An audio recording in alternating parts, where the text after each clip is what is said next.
All right, what's the big old deal? It's your boy Kelly Flicks. I'm back with another episode of The Late Show. We back with it, y'all. We going full speed with it. It's going down. Let's make sure my everything's straight real quick.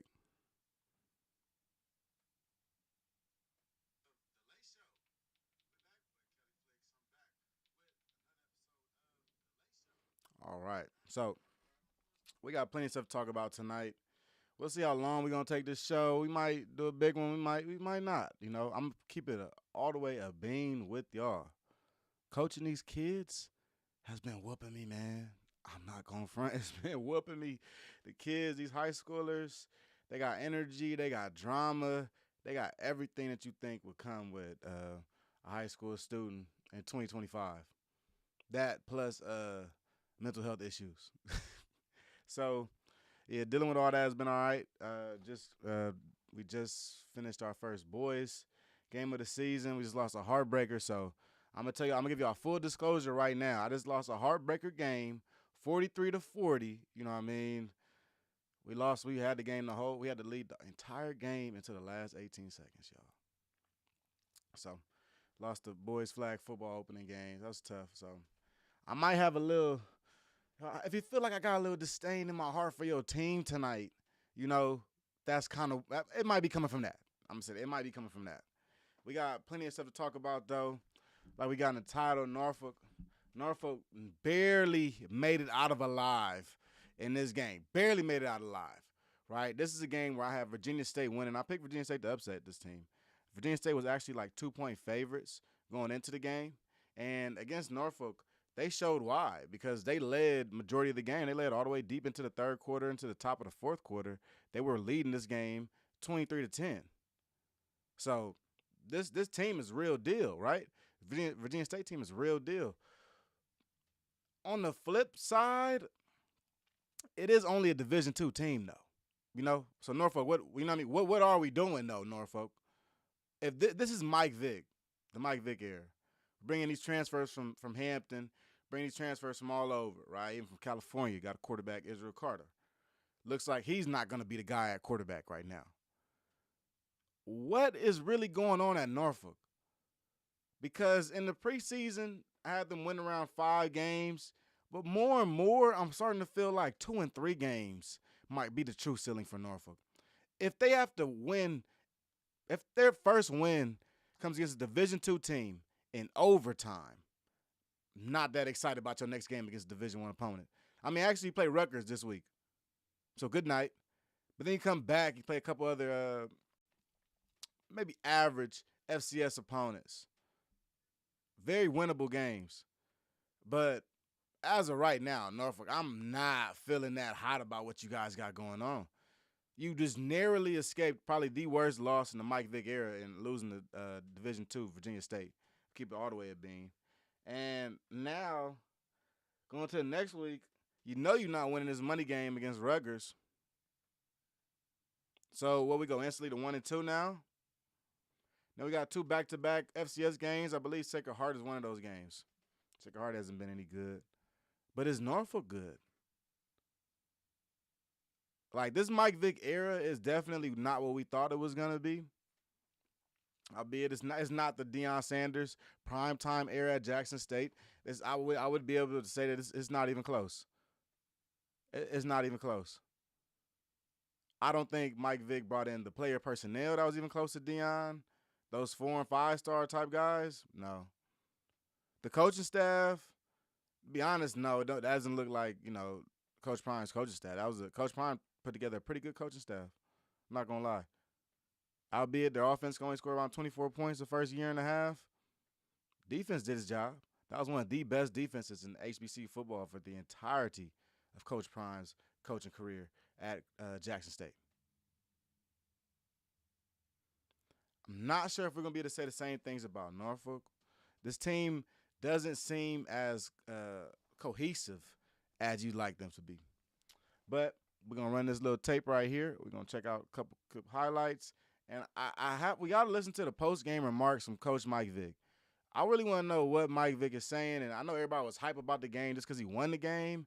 But winning a Division II game isn't storming the field. You don't storm the field for being a Division II team. I'm sorry, you just don't. You're supposed to win these games, right? A Division II team has around 33 scholarships, full scholarships, that may be dispersed over 50, 60 players. Division I team, FCS school, it's 50 plus scholarships. Let's check it out. Let's take a listen. Let me know if we hear any differences in the sound. It should be a little bit better now.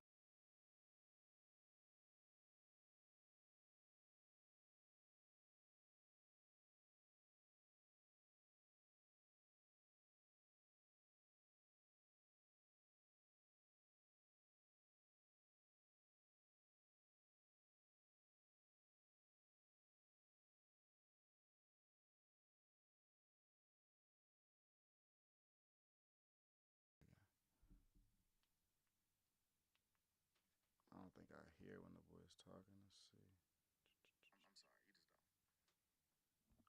Nah. All right, give me 1 second, guys. Oh, it didn't even update. Don't worry about nothing. Not that one. I want.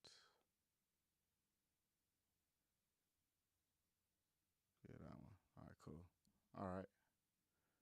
Let's try this out. Let's move this down a little bit.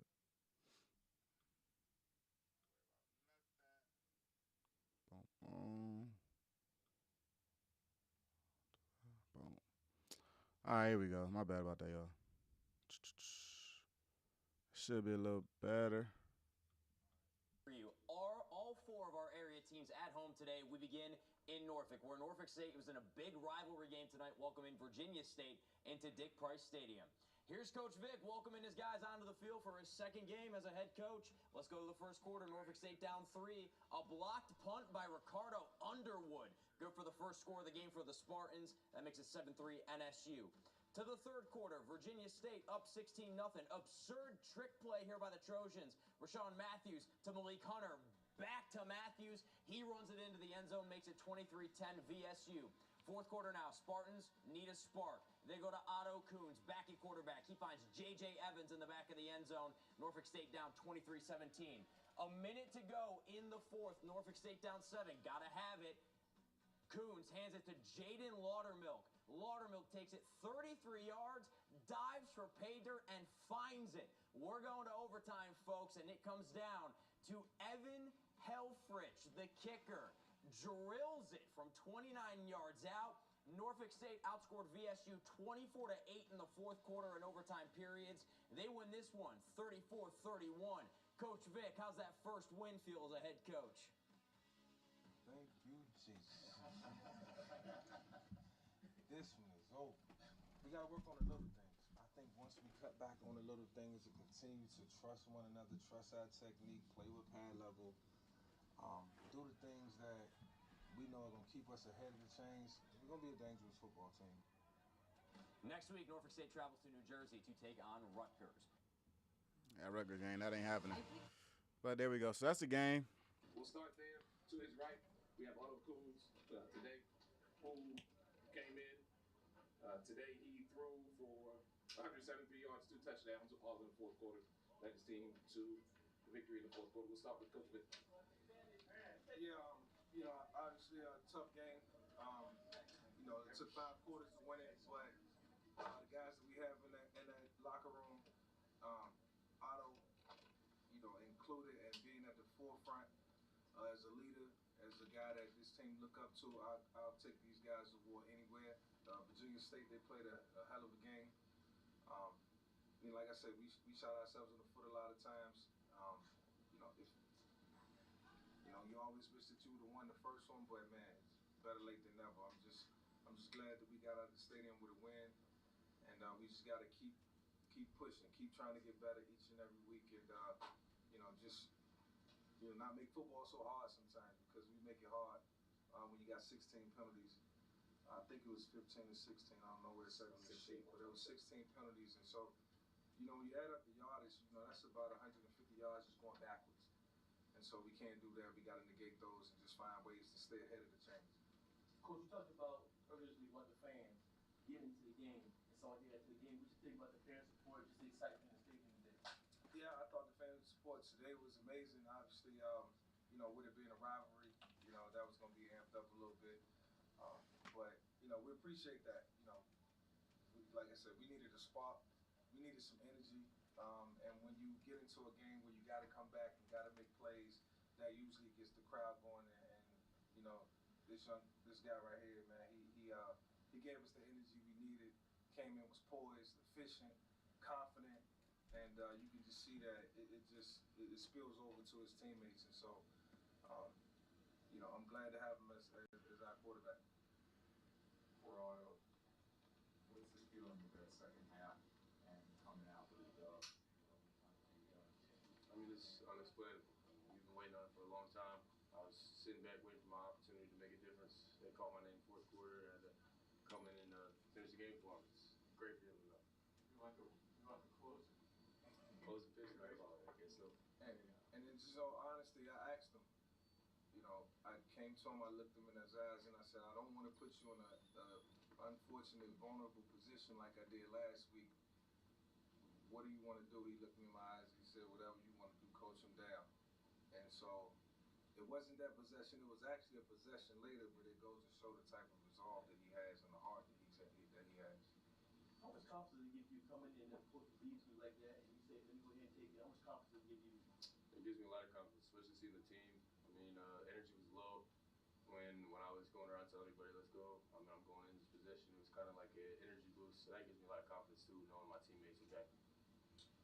Coach, you're a pretty calm and collected guy. We always see it. But waving that flag in front of the band with this team, I saw just a huge smile. Talk to me about what's running through your mind in that moment as you're waving that flag and celebrating with you guys.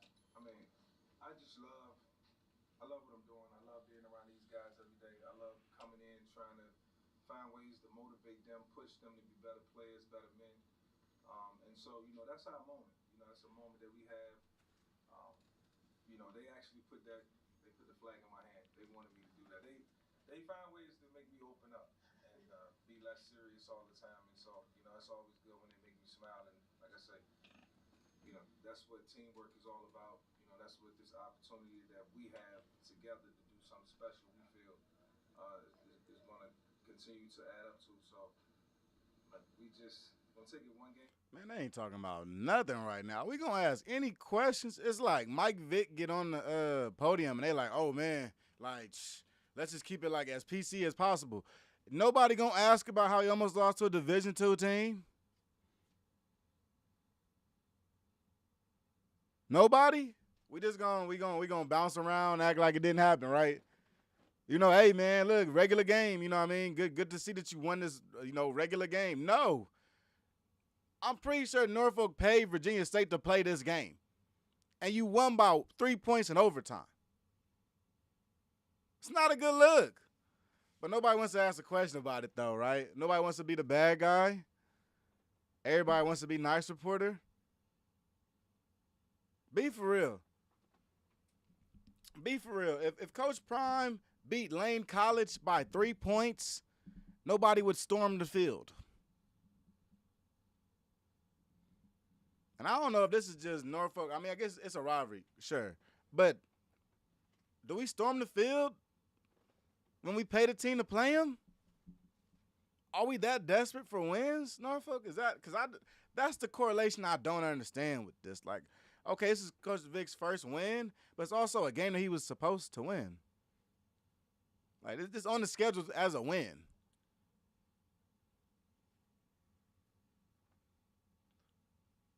Let's keep listening. We're gonna try to find some type of content out of this, but I'm not feeling. I mean, they asking these powder puff questions, man. We're not getting to nothing right here. One day at a time, enjoy this, and I'm gonna get him out of here, man, because I know you probably want to get some rest and go celebrate. Coach, can you talk about the toughness and tenacity of this team? I mean, you can practice 2-minute drills, you can practice that overtime, but to do it and get in, and how special is that now early in the season? Yeah, I mean, some of these situations we just can't duplicate. Like in practice, we don't have enough time to go through, overtime session. We can only talk through it.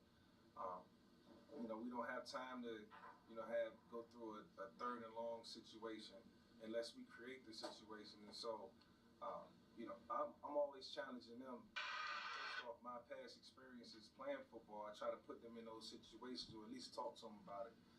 And so they're very smart young men. They get it. They understand it. And so we just trying to make sure that every time we step on the field, from a mental standpoint, we understand what to do because we know from a physical standpoint we know what to do, but it's all about the mental capacity that you bring to the game. It's really not the physical. Otto, can you just talk about your message to the team when you got inserted in? Like, I mean, you were down, you were out. What was your message to those guys in that huddle? It was just, it's not over. Game's not over. We got a whole quarter to play. I mean, you can score 3, 4 touchdowns in a quarter. I mean, we weren't out of it at all. I just had to keep their spirits high. I know it can go up and down during the game, but like in the fourth quarter, we need to be as high as we can be. So I had to get behind it. Did you feel the energy shift as you made some of those big plays like the 43-yarder to Cameron and plays like that? For sure, you can feel the energy in the stadium like build from the fans, the teammates, people on the field. I mean, everybody's turning around. What does a win like this do for this team? It's huge, especially after last week's tough loss and getting down early. I mean, I think we showed ourselves something. We proved we got some character, and even if we do get down, we can still fight back. How have you approached competing for the starting job while also just getting ready for when your number has been called during midway through the first couple games? Sure. I feel like I prepared like a starter. Even if I know I'm not going to start, I could go in for a possession or two or not play at all. I still got to prepare like I'm going to play every snap. But when my number's called, I mean, I can do what I can do. Schematically, Otto, you look really poised in certain situations, like you were just in kind of like a flow state, I guess you would call it. Can you talk about just your connection and Flow state. how, Oh my God. I mean, Y'all I guess the killing me. common bond between you and your OC, like being on the same page from a play calling standpoint, is that something y'all worked on? For sure. I mean, we go over the plays. We went over 10 times the day before the game. So we're all on the same page no matter what he calls. He's got a little mic in our helmet that he lets us know if we happen to forget. But we're very confident in our OC. We love the offense. Thinks it opens up a lot for everybody. Coach, where do you stand with the quarterback competition as it is now? Obviously, Izzy came in and Otto finished. Where's your mind at on that right now? Yeah, we got to make the decision that's best for the team moving forward. And like I said, I told y'all last week, if it's a guy who can make those decisions and understand what it's supposed to look like and how it's supposed to look, it's me. And so,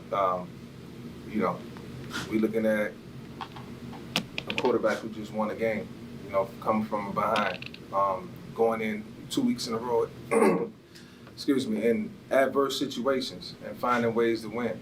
And it's a lot to learn from. We want our quarterback room to be vibrant. We want all our quarterbacks to be ready to play. But I do know that, Otto's put himself in an amazing position to continue to move forward and compete. And, we'll take it one day at a time, but, get used to seeing him. And we talked about this last week as well, but what's that message like to Izzy? Had to pause that right quick. Hold on.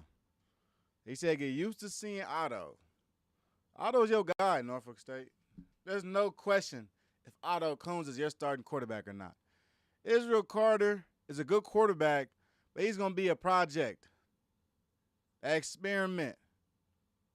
He'll be a player that you'll be able to use, but just not yet, right? He needs more time. He needs to see the snaps, more snaps, right? He needs more. He's got to see the field way better than how he's seeing it right now. Otto Coons seems to be your guy. It's like a 6-year senior. He's been through Norfolk State's, I think it might have been his second or third regime, coaching-wise. He's a veteran guy. I always say, when it comes to picking up your coach or picking up your quarterback, right, from a first-year coach, you want to have either returning quarterback or quarterback that you can trust and lean on.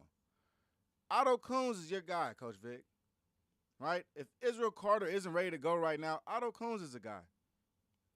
We see the same thing up here with Delaware State and Coach Jackson. He brings in Caden Bennett out of Sacramento State. He's like a grad senior also, okay? There's a trend here. There's ways to win, right? Norfolk is learning how to win games, obviously. But Otto Coons could equal some more wins.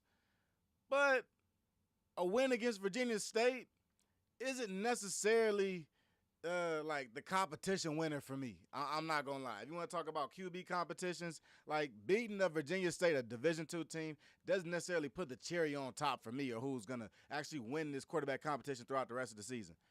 Because we also seen Otto Coons at quarterback for Norfolk before. And that's equal to about 5 wins. No more than 6. So as you do have your veteran quarterback there, he has a ceiling, right? So at what point, developmentally, is Israel Carter going to be ready to take the reins back and be the starting quarterback for Norfolk? Because you got to think, after this year, Otto Coons leaves, Israel Carter probably stays there. If his development is proper, he should be all right and ready to go next year as a starter, right? Or, as the story goes, the transfer portal is going to happen, right? So this is the most interesting part of Coach Vic's tenure, in my opinion, because he is a quarterback, right? The same way I felt as though the most interesting position for Coach Deion Sanders was a defensive back, right? And we saw great defensive backs birthed out of that. You know, we got to see Dejon Warren, Travis Hunter, and a litany of other cornerbacks and DBs come through Jackson State and Coach Prime's lineage. I'm looking forward to seeing a strong lineage of quarterbacks come through this Mike Vick system at Norfolk State, which is why I'm so interested in this Otto Coons and Israel Carter quarterback competition. I think right now, give the nod to Otto Coons for the next couple of weeks. There's no way Israel Carter, I think, will be able to win it back in the next week or so. This week coming up, they play against Rutgers. That's a just stay alive game. So everybody will be trying not to get their heads knocked off. Not much of a competition day. Not much of a competition day, right? The team was also just struggling with Division II Virginia State. Probably not going to be able to fight with a Power 4 team. Just saying. I got a lot of different thoughts on Norfolk. But I think for number one, they have to reestablish the winning culture down there. There's no way that Mike Vick just walks in here and they just start winning, right? You got to start somewhere. So I do agree this is a good first win, as in it's better your first win is in week 2 than in week 6, right? Way better for confidence and morale on the team and the program. Take the wins as you can get them. It's a Division II win, but take it though, right? Take it as you can get it, because parts of the schedule get really tough. And I mean, to be honest, this Rutgers spot here is a little tough, a little difficult. But coming off of that, you got 2 FCS opponents, right? You got like Sacred Heart, and I can't recall the second team. Let's pull up the schedule now, though. We'll take a look at the schedule while we live. Football, sorry about that.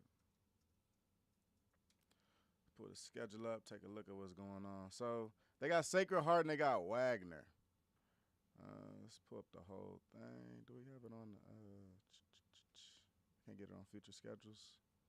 We'll do it here. All right, so let's take a look at Norfolk's schedule this year. That's last year. This year. All right, so next game against Rutgers, of course. Week 1, you lose to Towson, 7-27. Week 2, 34-31 in overtime versus Virginia State. And I should add, Norfolk State did miss a field goal during the course of that game, so it shouldn't have been that close. So you got Rutgers. Then he plays Sacred Heart at home. Then he go to New York to play Wagner, right? Then you finish up with Hampton and Wofford down here, right? So you got 4 very important games that are all FCS opponents. Actually 5, right? Sacred Heart, Wagner, Hampton, Wofford. Or I'm tripping 4. I can't count tonight. So when I look at Norfolk's schedule, those are enough games for Israel Carter to get his starting spot back at quarterback.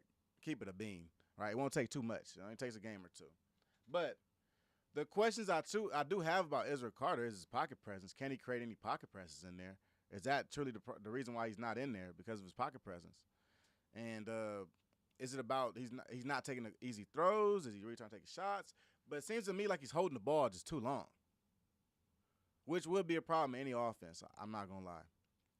So that's a growth thing. That's a youth and development thing. And to be honest, he hasn't gotten me snaps. He's like a redshirt freshman. He hasn't really played since high school. In high school, you can get away with holding the ball a little bit longer and still making the play by extending the play, right? You can still get some love from that. In college, not so. You got to be on time passing the ball. Let go of the rock. Don't hold on to the pill. Don't do it. That's why we got playmakers on the outside. Feed those guys. So Norfolk in a very interesting spot right here. I just really don't like all the praise for beating Virginia State. It's Coach Vic's first win, but it's Virginia State. Can we let it be Sacred Heart? I mean, hell, can we let it be University of Albany, before we start storming fields here? But storming the field versus a Virginia State team. And I was talking to my homies at the bar. We was out was at a Dodger bar this weekend watching the game, and I had the Norfolk and the Virginia State game on. And I told the homies it was a D2 versus D1 game, and they could not tell me which one was a D1 team and which one was a D2 team. Some of them thought it was Virginia State, man. So kudos to Virginia State and what they got building over there with Coach Frazier. Pretty strong program. All right, so let's get back to the nitty gritty. I do want to react to my boy Kobe. Kobe had a very cool. Let me get this off the screen for y'all. Kobe had a very cool recap of the South Carolina State game where he was on the field. He gave his opinion about everything, and most importantly, he got all the coverage of the entire game. So it's about it's a couple minutes, like 20 minutes, something like that. We'll take a look at it. Just let it roll. I really like I like the looks that we got from around the stadium. Like that South Carolina stadium is something different, man. And Kobe gave us a really inside look on how it works, how everything goes, and what it looks like. So let's go ahead and take a look, man. This is South Carolina State at South Carolina this past week. This is week 2.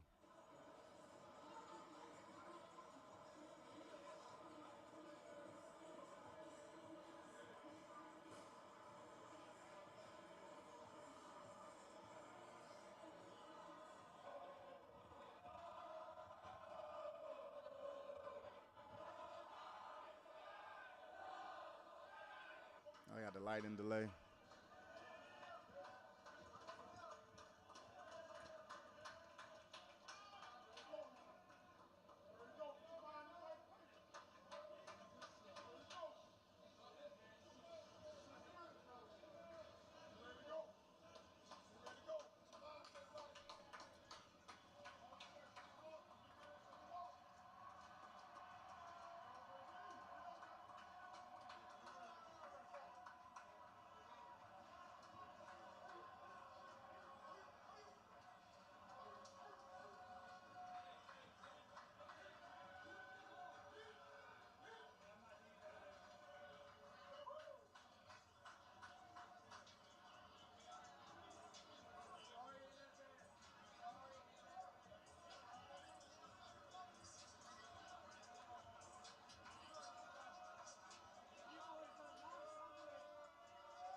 I'm about to skip to the game. I ain't gonna lie, it's kind of hype. It's Blitz City Podcast. You want to watch the whole thing, but we're gonna skip to the game, y'all. Got to show y'all the vibes. The vibes is crazy. Came in front. All right, look at all this right here. Hold on. This is crazy, yo.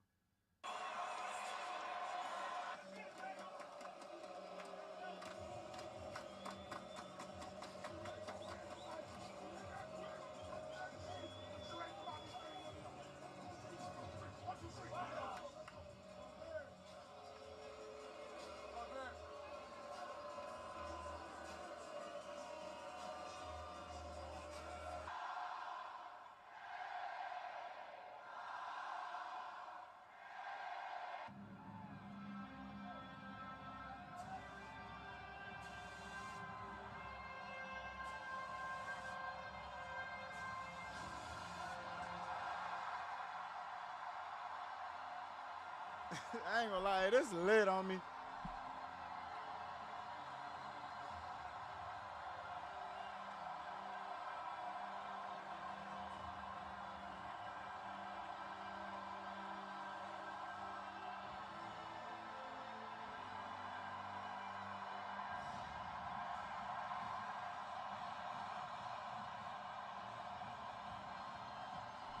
Ain't nothing like that Power 5 atmosphere, I'll tell you that.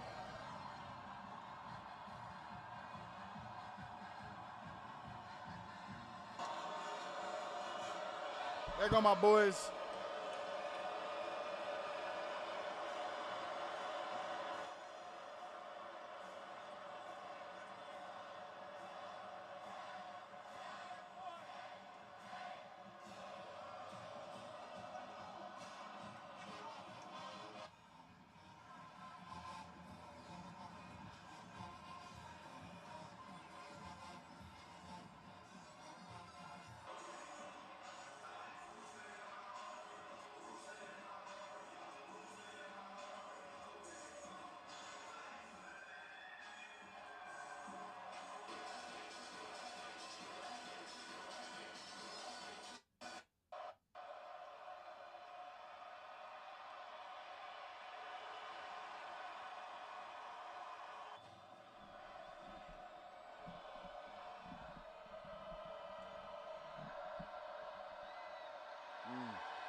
There you go.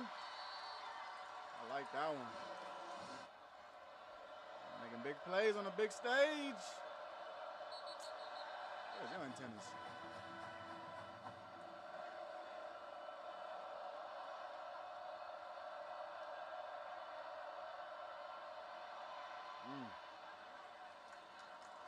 Not bad.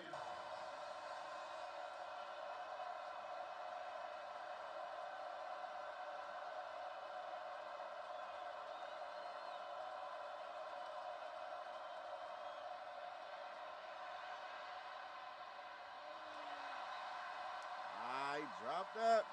That's tough.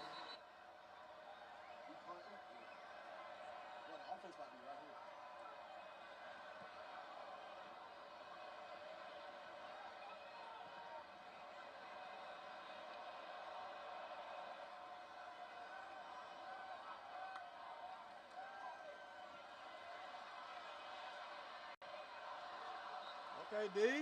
I like this.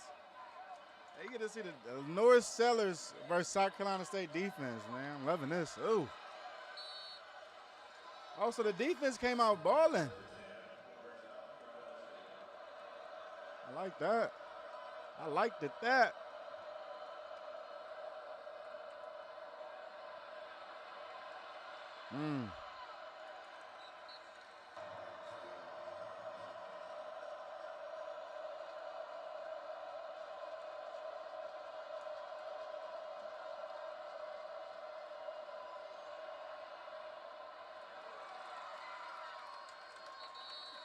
Those are big time throws, baby. There you go. Push it downfield.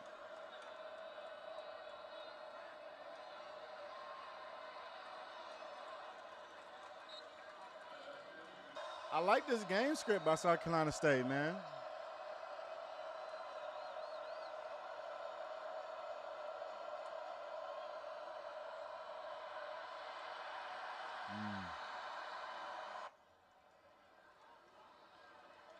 That's another punt. Right around midfield. It's safer, man. You gotta, in these big games, you cannot turn the ball over. That's gonna hurt you way more than taking a sack. Cause see, now you got them down in the 6. Yeah, that O-line is a little short now. I mean, D-line is a little short for South Carolina State. But they strong, though, man. Like a low center of gravity. Oh.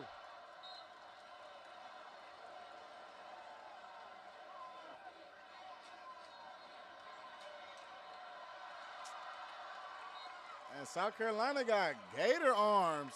They don't want to rock.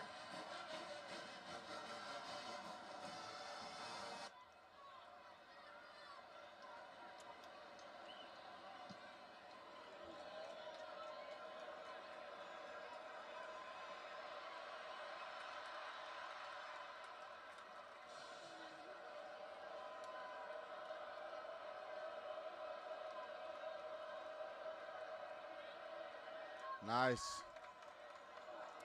There's some excellent play calling right here.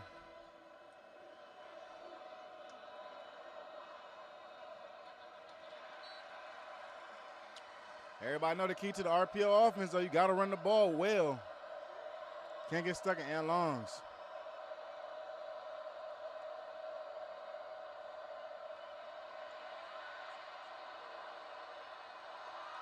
He caught that.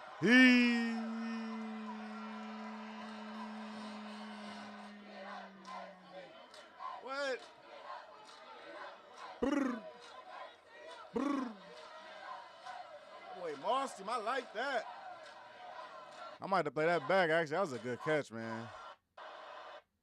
Excellent catch right here. Look at this. Look at the concentration.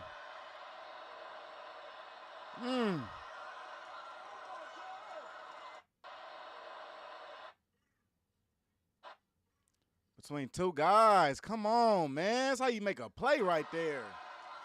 Love that. Hold on, who is Zero? Hold on, look at the boy. Ain't no way you making game-breaking catches like this. I got to give you some love. SCSU football roster. You got to be the first one on there. Number 0, you got to be up top. Who is 0, man? How do I not know this guy? Jalen Johnson. Graduate player from Grambling State. Okay. No. You on my radar now. Now I'm watching you. Now I care.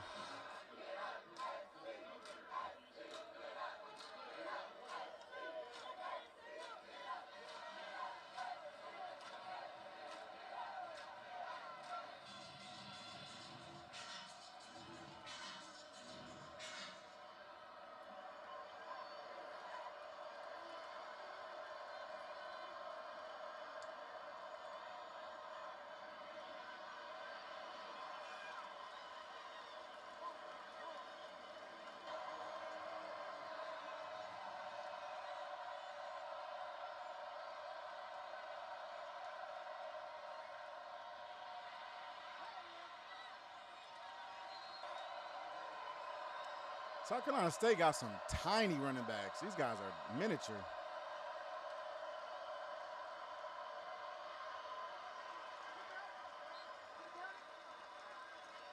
Did he get it?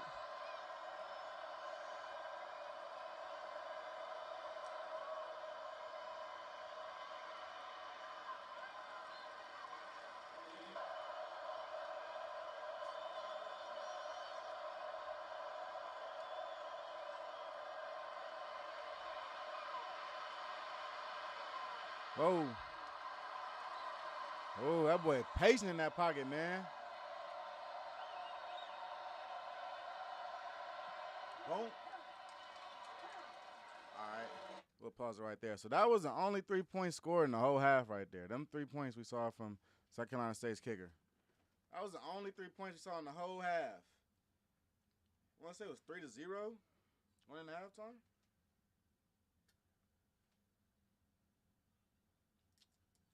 I ain't gonna say the game was a nothing burger, but I will say that South Carolina did a damn good job. South Carolina State did a damn good job stopping South Carolina, man. A damn good job.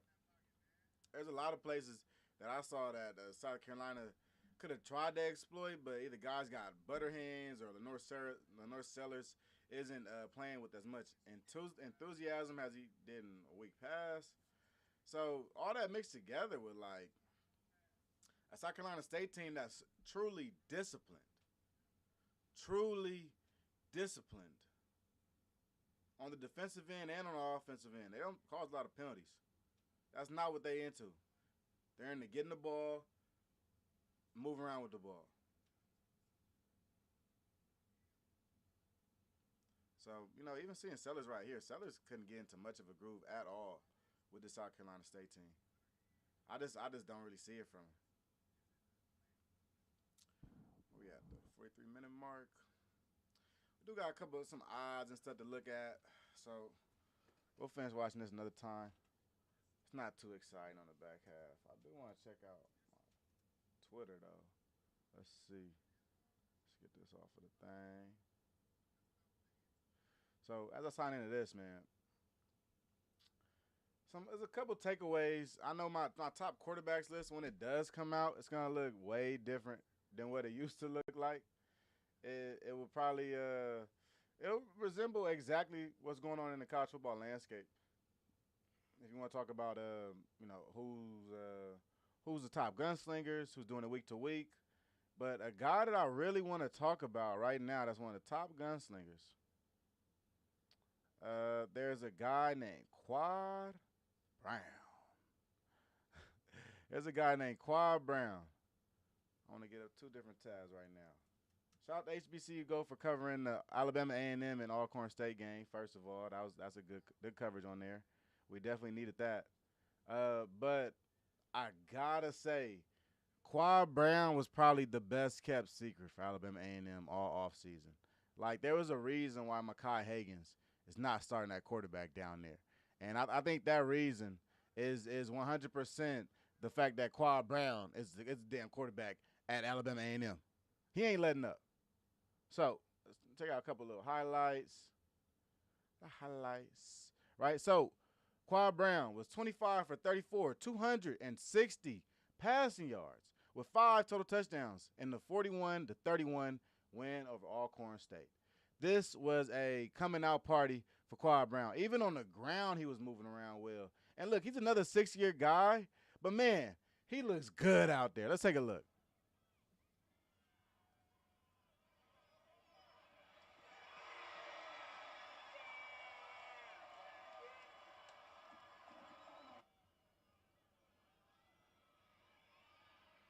Alcorn had no answer for this.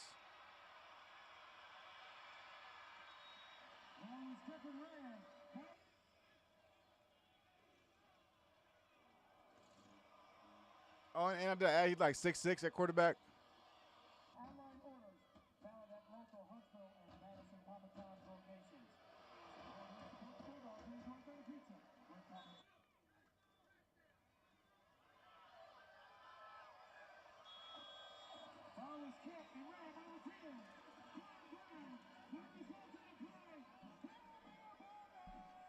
Now A&M, they too. A&M look alright, man.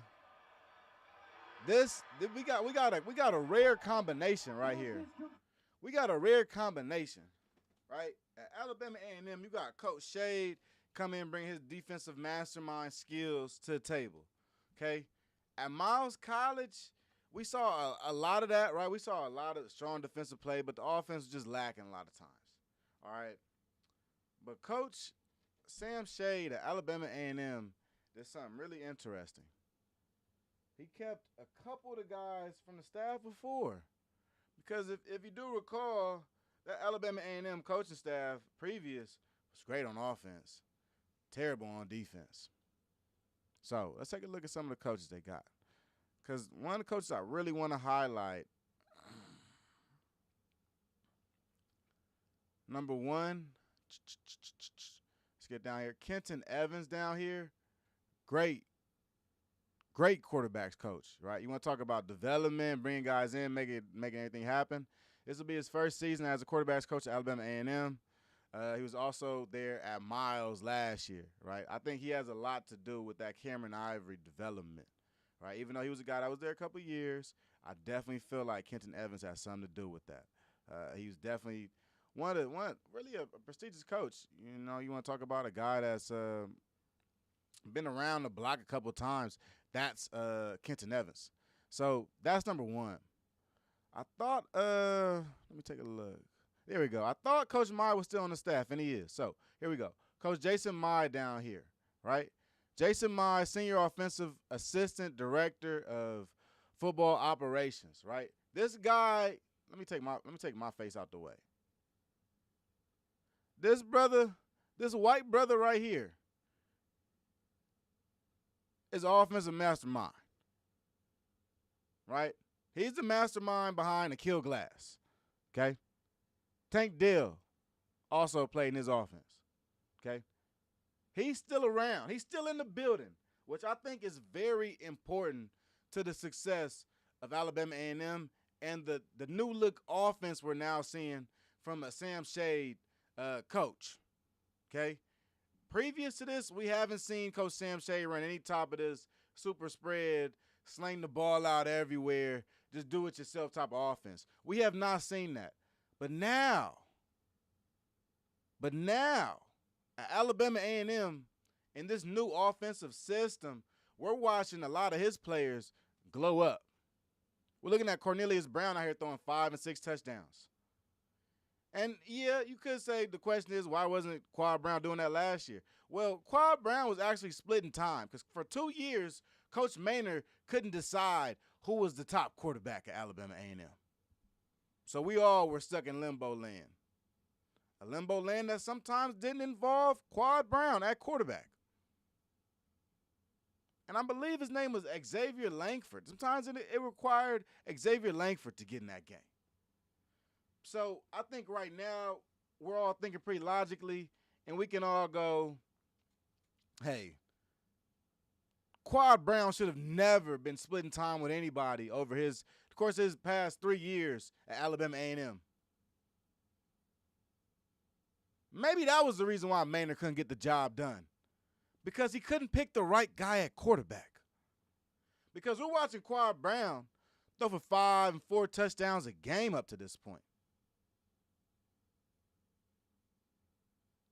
Week to week, he's a candidate for Offensive Player of the Week, right? He looks like a better quarterback than Jacoby and Morgan right now. There's a lot to be said about a Quad Brown, especially after a win against Alcorn.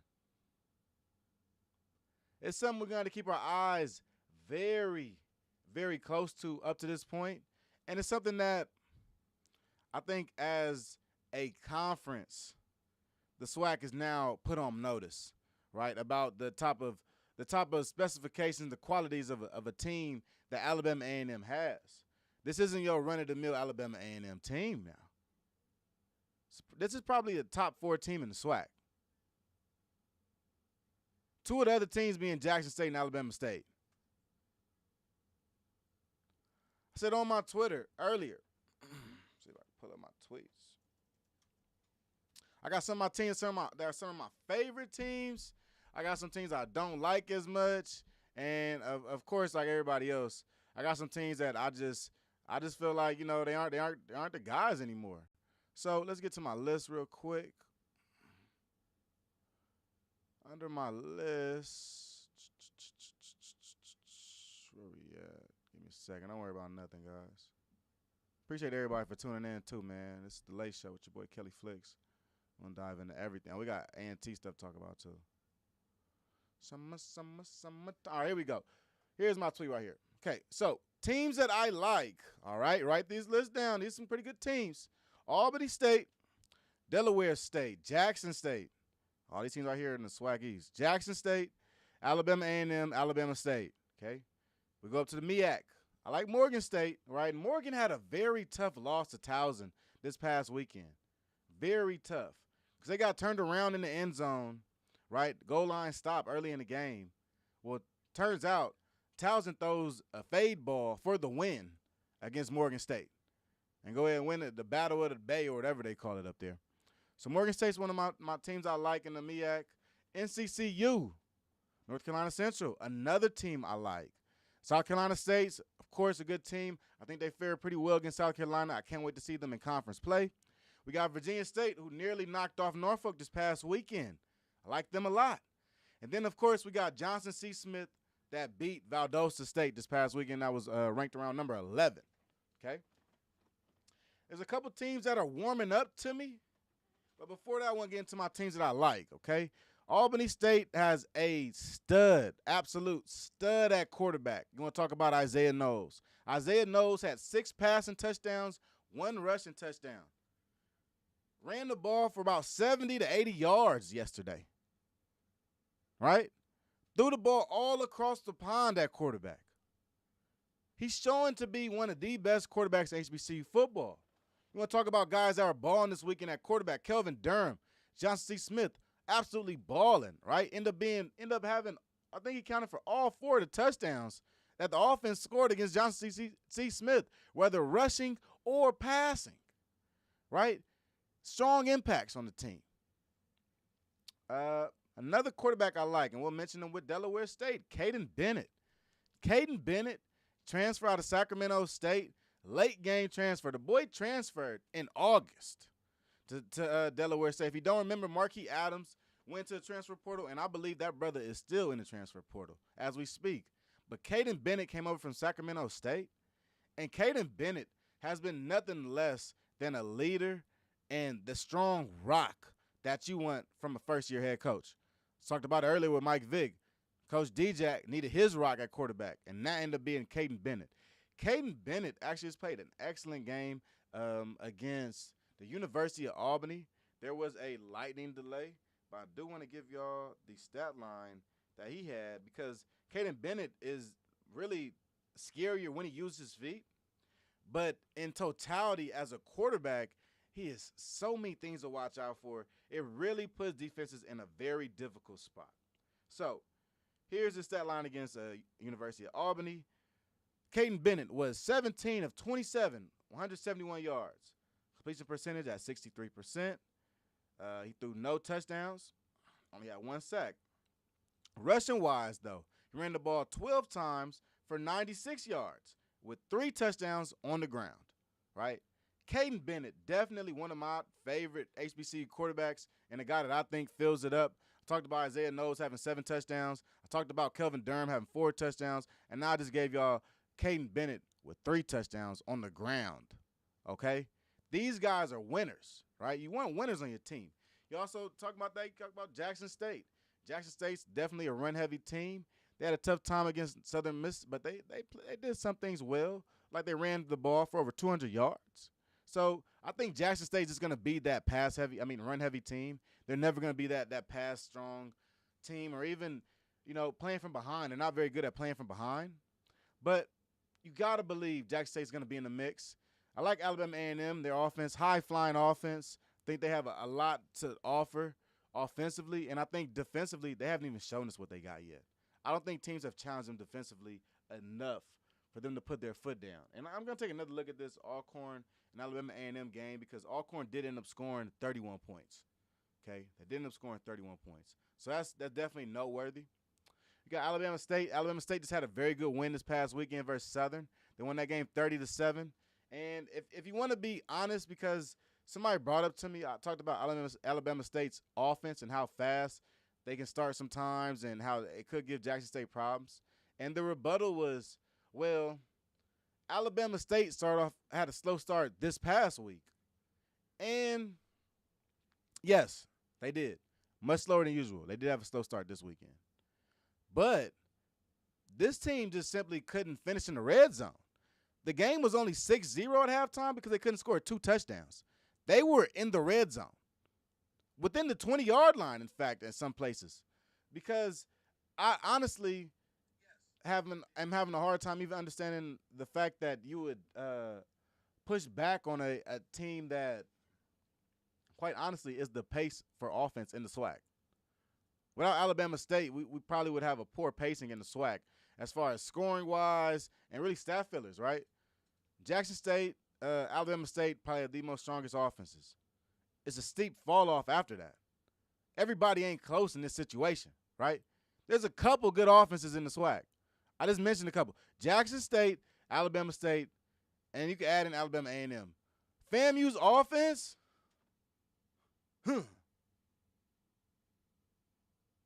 are we talking about right now?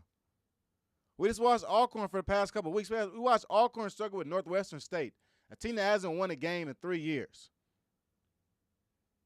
Know what that offense looked like? I'm not going for it. So, getting on to these last couple of teams, the MEAC teams, of course, did all right. I talked about Morgan State earlier. Morgan State had their chances against Towson and just didn't win that game. That pick six that I think they called him Fasu, or I forgot the quarterback from Morgan State. He threw terrible, terrible interception. Ended up leading to 6 and definitely could hurt us. But a couple other teams I like, right? We got Johnson C. Smith on here. We got Virginia State on here also. We got the rest of the MEAC. We all know how I feel about the MEAC and Central and South Carolina State, so I won't be a dead horse. Johnson C. Smith. I've been hyping them through the offseason about what they have and what they're going to use. And look, I'm going to keep it a buck. Only a quarter of their shiny toys made it to campus. Some guys weren't deemed eligible or, simply had to go back to their old school, right? I feel like I was talking too much. I had to pause real quick.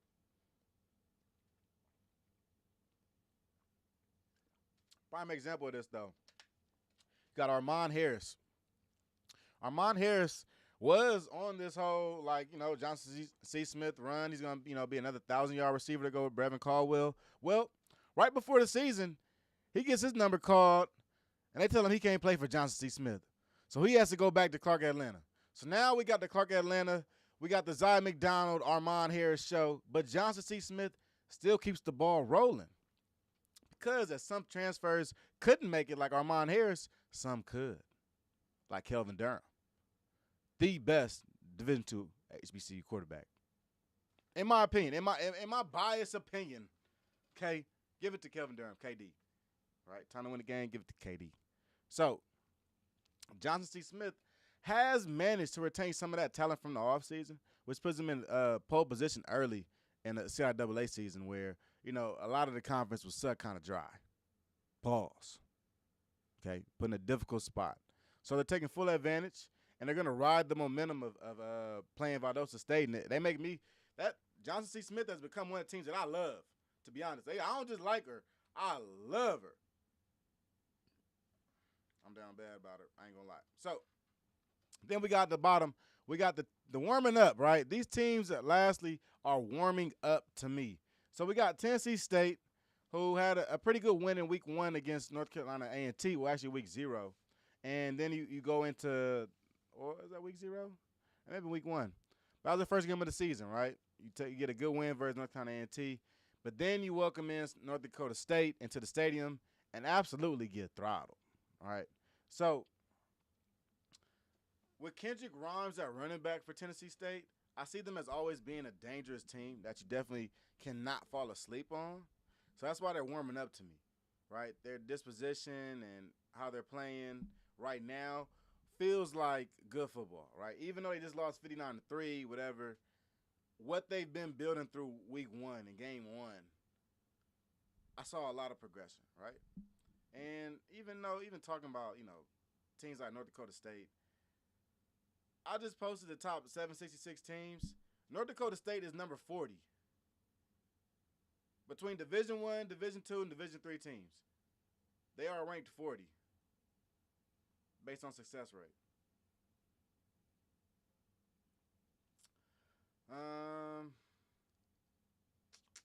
We got Edward Waters up here. Edward Waters has been making a big jump. We're going to wrap out of this. I'm getting a little tired. I ain't going to lie. The coach got me whooped. Edward Waters, definitely one of the teams that's warming up to me. They're averaging now around 49 points a game under Coach Eric Dooley, which makes them a little scarier than most squads, right? Now, Edward Waters not only is the fast team, right? You got a very good play caller to go with it, and you got a play caller that has his old quarterback with him. Noah Bodden is also at Edward Waters, and he has been slanging the rock around. Okay? So, Edward Waters isn't a team that I like yet. They're warming up to me only because I'm unsure of what we're talking about we're going to get from Eric Dooley, right? Eric Dooley did the same thing at Grambling a couple years ago. If y'all don't remember the first game or first 2 games, he was offensive coordinator. They put up around 40 points. Then they fell off. It's a steep decline, right? Because the thing about it, when the defense catches on to the route tree, so be it, right?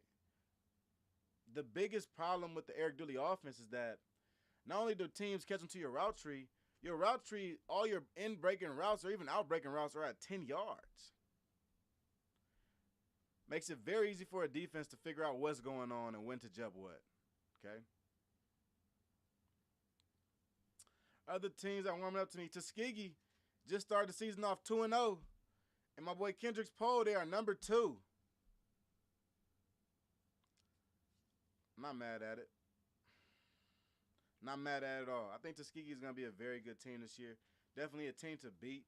They're going to run to a buzzsaw this weekend playing against Jackson State at Jackson State. But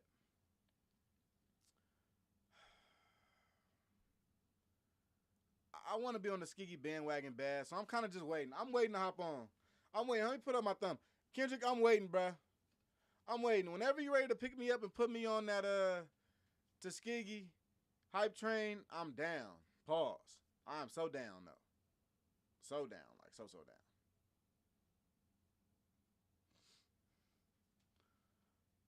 Who else we got on here? We got Benedict. Yeah, they're warming up to me. Virginia Union, definitely. Virginia Union, their passing attack always worries me, even in the playoffs. That's why they don't go very far. Then you got Bowie State. They had a good win versus Shippensburg. Shout out to breaking down the Bulldogs.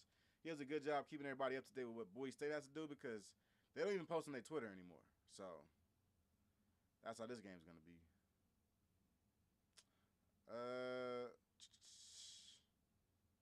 Yeah, I'm losing. I'm getting a little tired. All right, I'm going to log out, y'all. It's been a fun little stream. I want to do a little quick one, do a late night stream.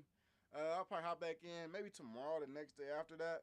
Hop back soon, but I'm not going to lie. The boy getting delusional, and I feel like I'm jibber jabbering, man. I ain't talking about nothing. I'm yapping. So I'm out, man. It's your boy Kelly Flicks. Another episode of The Late Show. I appreciate everybody for tapping in with me, man.